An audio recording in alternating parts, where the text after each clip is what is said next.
Hey, hi everyone. Good evening to all. I hope you all are doing well.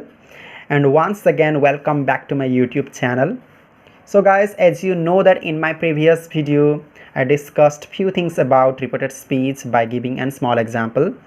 And from that example, we also got to know that how a direct speech is changed into indirect form. And I hope you must have understood about all those things.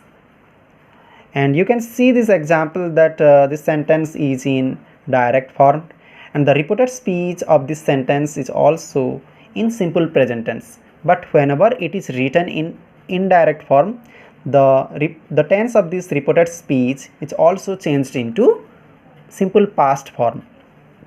So accordingly बाकी जो aspects होते हैं present tense के, जैसे कि present progressive, present perfect, ठीक उसी तरह उनका भी चेंज होगा.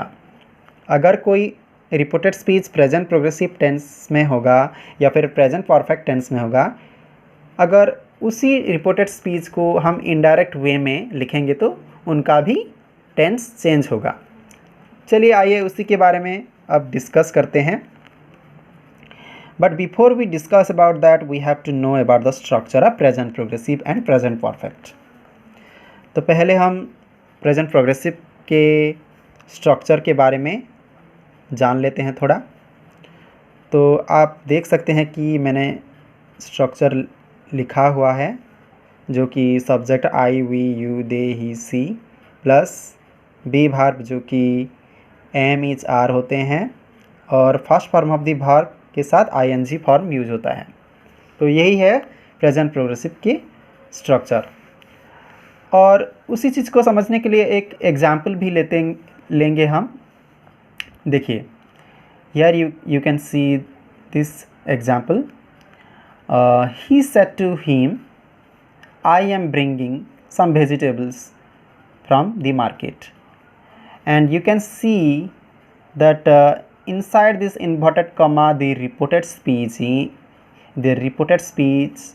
is in present progressive form, but whenever it is written in indirect form, the reported speech is changed into past progressive form.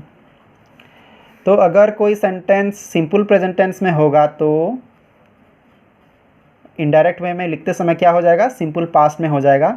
अगर कोई रिपोर्टेड स्पीच प्रेजेंट प्रोग्रेसिव में होगा तो इनडायरेक्ट वे में लिखते समय वो पास्ट प्रोग्रेसिव टेंस